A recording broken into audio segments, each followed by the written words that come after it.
Ibu, kita kembali bertemu hari ini. Mudah-mudahan Ibu sehat walafiat.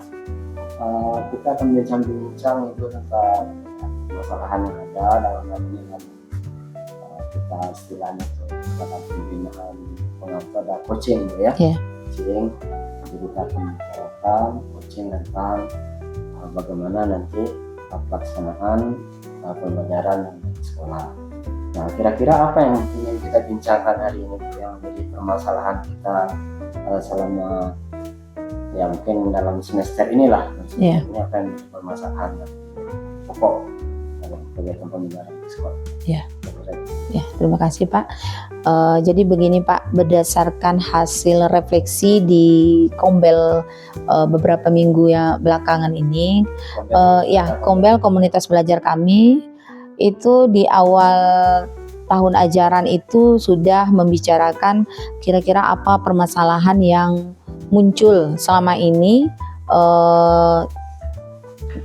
Jadi ada 4 ya Pak ya, ada 4. Yang pertama ada kompetensi guru, kemudian kompetensi siswa, kemudian sarana prasarana, dan yang terakhir adalah kemitraan, terutama untuk orang tua. Jadi kalau untuk kompetensi guru, permasalahan yang muncul itu adalah kompetensi di bidang profesional dan pedagogik ya. Untuk profesional itu mungkin terkendala karena ada beberapa orang guru yang memang karena faktor usia itu terkendala dalam bidang IT. Dan sekarang karena kurikulum merdeka otomatis kita membutuhkan banyak penggunaan digitalisasi, dan itu alhamdulillah sudah bisa kita selesaikan dengan bantuan rekan sejawat. Nah kemudian kemudian untuk kompetensi pedagogiknya itu saya lihat mayoritas guru itu terkendala dalam memilih model pembelajaran yang sesuai dengan materi dan karakteristik siswa.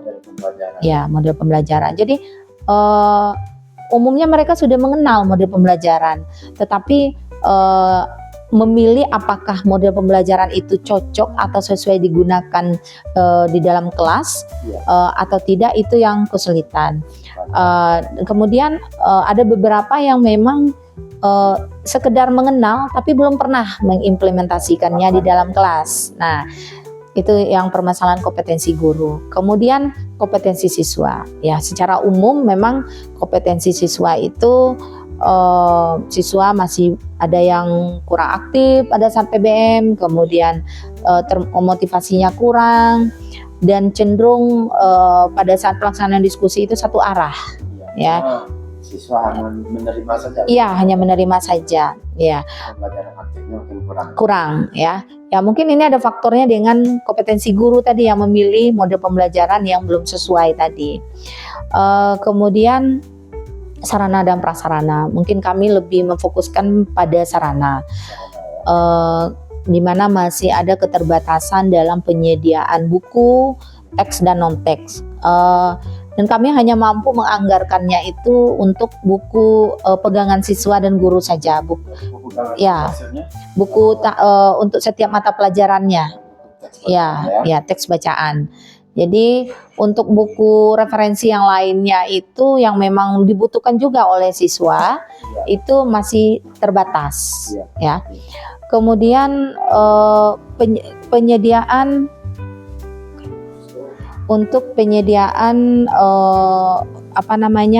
sarana yang lain seperti penggunaan media untuk media pembelajaran itu masih terbatas karena memang anggarannya juga terbatas. Media pembelajaran.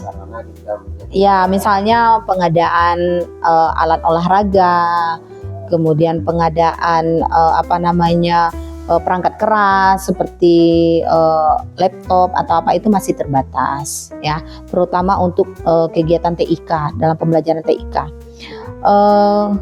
Yang keempat itu ada kemitraan.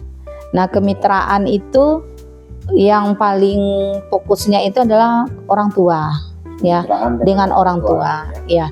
Kenapa saya sebutkan demikian? Karena selama saya berada di sini sudah berapa kali kami melakukan koordinasi dengan orang tua, artinya pemanggilan orang tua itu responnya agak kurang, ya.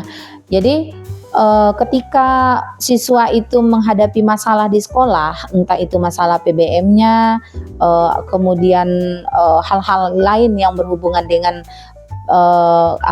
kegiatan siswa di sekolah, itu orang tua tidak memberikan dukungan, ya. Orang tua Ya, hadir. ya. Pertama tidak hadir, dan ketika ada tugas yang diberikan di sekolah dikerjakan di rumah, anak ini kurang mendapatkan dukungan atau perhatian dari orang tua. Nah, otomatis ikut mempengaruhi lah dari kualitas pembelajaran anak ini. Ya. Nah, dan kita pun memaklumi karena memang orang tua tersebut tidak berada di di rumah karena mencari nafkah di luar daerah. Jadi otomatis perhatian dari orang tua itu juga terbatas, ya. Seperti itu, Pak. Ada 4 masalah yang apa? Tadi kita sudah cerita ya, ada 4 permasalahan utama yang kita hadapi. Jadi ada kompetensi guru, kompetensi siswa, ya, sarana prasarana, dan pilihan orang tua. Tentunya ini kan tidak bisa kita selesaikan sekali Jalannya. jalan gitu ya. Tapi mungkin di antara ini ada yang menjadi prioritas. Ya. Prioritas artinya apa yang lebih kita dulukan untuk bisa kita selesaikan. Ya. Nah, menurut Ibu yang mana nih yang paling mendesak? Ya. Mungkin dari 4 permasalahan yang muncul di sekolah itu, saya mungkin akan fokus pada saya prioritaskan pada kompetensi guru dulu. Kompetensi guru, Ya. Karena saya menganggap ada implikasi antara kompetensi guru dengan kompetensi siswa. Jadi dengan kata lain, dengan adanya peningkatan kompetensi guru nanti diharapkan bisa berpengaruh nanti ke pembelajaran yang menyenangkan, yang nanti otomatis kualitas dari pembelajaran dan kompetensi siswa itu juga akan meningkat. Jadi saling berhubungan gitu, Pak. Ya, nanti dari kiranya dinilai kompetensi gurunya, Iya. maka kompetensi siswa akan meningkat, dan pengetahuan guru terhadap penggunaan saraf pengenalan bisa tuntas juga. Iya. Ya. Kira-kira seperti itu, Pak, ya. Nah, kemudian dari 2 kompetensi yang dipermasalahkan tadi, adanya pedagogik dan profesional. Tapi kalau profesional kayaknya sudah agak netral dengan guru tadi ya. Iya. Nah, berarti fokus kita di pedagogik ya. Iya, pedagogik. Pembelajaran. Iya. Nah, dari kompetensi pedagogik ini, kira-kira apa yang akan perlu kita laksanakan ke depannya, mungkin dalam waktu 3 bulan atau 1 semester ke depan, Iya. untuk menyelesaikan permasalahan ini? Jadi saya berencana melakukan mencari solusi dengan membuat suatu kegiatan upaya peningkatan kompetensi guru. Ya, dalam bentuk program IHT. Program kegiatannya IHT, ya.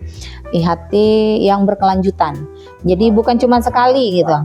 Nah, dan kebetulan kita punya wadah yang namanya komunitas belajar atau Kombel Solid. Ya, itu sudah jalan di tahun ketiga ya, Pak, ya.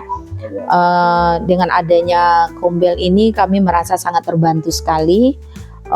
Guru-guru juga antusias ketika Kombel itu dilaksanakan, karena materi dari Kombel kami ini sesuai dengan kebutuhan guru.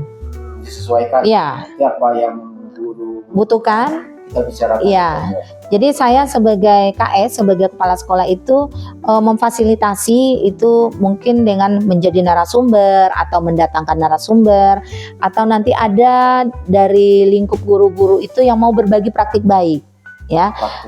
Berbagi praktik baik, bagaimana penggunaan model pembelajaran itu tadi, ya. Nanti bisa berkolaborasi lah, ya, berbagi kira-kira materi yang seperti ini, audiensnya yang seperti ini, apa yang cocok model pembelajarannya. Jadi rencananya itu akan segera kami laksanakan IHT berkelanjutan. Jadi kalau IHT berkelanjutan ini dalam kita melaksanakan ini, berarti ada program rencana berapa lama? Kalau dalam planningnya itu mungkin dalam 3 bulan ini, dalam 1 bulan itu ada 2 kali pertemuan, ya. Mungkin yang pertama itu sosialisasi terlebih dahulu, kemudian kami akan merancang atau menyusun modul ajar dengan menggunakan model-model pembelajaran yang bervariasi. Mungkin untuk masing-masing guru mapelnya berbeda-beda nanti, karena model pembelajaran itu kan banyak ya Pak ya. Yang bisa diterapkan di kelas masing-masing dan sesuai dengan mata pelajarannya masing-masing. Nah, itu rencananya Pak. Itu rencana Ya. kedepannya, konbelnya tetap jalan. Kemudian programnya disesuaikan dengan kebutuhan Guru tadi. Nah, kebetulan yang mendesak sekarang ini adalah tentang model pembelajaran. Menarik sekali ini. Nah, kemudian Bu, tadi kita sudah membicarakan perencanaan tentang kombel ya. Kira-kira nanti perencanaan ini siapa saja yang akan terlibat di dalam untuk Ibu bisa melanjutkan kombel ini? Apakah perlu dibentuk semacam Tim ya? teamwork Ya. Ya. Kira gimana? Ya, jadi pihak mana saja yang terlibat ya. Di Kombel itu kami punya tim kecil namanya Pak. Ya, ada tim kecil. Jadi saya sebagai kepala sekolah itu penanggung jawab ya. Nah, nanti ada tim kecilnya itu ada ketua Kombel, sekretaris dan seksi-seksi lainnya yang nanti akan menyiapkan segala sesuatunya yang dibutuhkan ketika pelaksanaan Kombel itu nanti ya. Jadi saya bisa saja nanti jadi narasumber atau saya mendatangkan pengawas nanti ya untuk membantu saya menjelaskan tentang model-model pembelajaran. Dan ada kemungkinan ketiga nanti kami akan mengambil beberapa sampel guru yang sudah mencoba salah satu model pembelajaran itu untuk berbagi praktik baik nanti di sana di dalam Kombel. Jadi pihak yang terlibat itu ada kepala sekolah, pengawas dan guru. Ya. Jadi ada keterlibatan kemitraan dengan stakeholder gitu ya. Iya, stakeholder. Termasuk di dalamnya ada tim kecil Ya. untuk mengelola Kombel yang Kombel. Jadi sekali jalan gitu Pak ya, kegiatan Kombel jalan, kegiatan sekolah yang dimasukkan ke dalam kegiatan Kombel juga jalan. Kira-kira nanti di dalam pembentukan Kombel ini apakah sudah ada perencanaan termasuk di dalamnya penghitungan waktunya, kira-kira satu kali pertemuan itu berapa lama? Ya. Mungkin nanti di awal minggu depan ini biasanya kami Kombel itu di jam efektif hari Sabtu Pak ya, hari Sabtu. Kalau rutinitasnya itu 1 bulan itu 2 kali ya, bisa saja nanti berturut-turut minggunya atau per 2 minggu, yang jelas dalam 1 bulan itu 2 kali kegiatan Kombelnya. Nah, nanti di minggu pertamanya mungkin kami akan mensosialisasikan dulu kira-kira program kegiatan kita ini bagaimana ke depannya. Ya, tentu tidak terlepas dari saran dari Bapak Ibu guru nanti, karena mereka yang akan mengimplementasikannya, ya refleksi mereka. Nah, kemudian rencana keduanya itu menyusun modul ajar. Menyusun modul ajar berarti breaknya nanti langsung untuk observasi kelas. Nah, menggunakan observasi kelas sekali jalan Pak, supaya nanti tugas saya sebagai KS juga bisa terlaksana, supervisi. Nah, untuk penilaian kinerja juga bisa.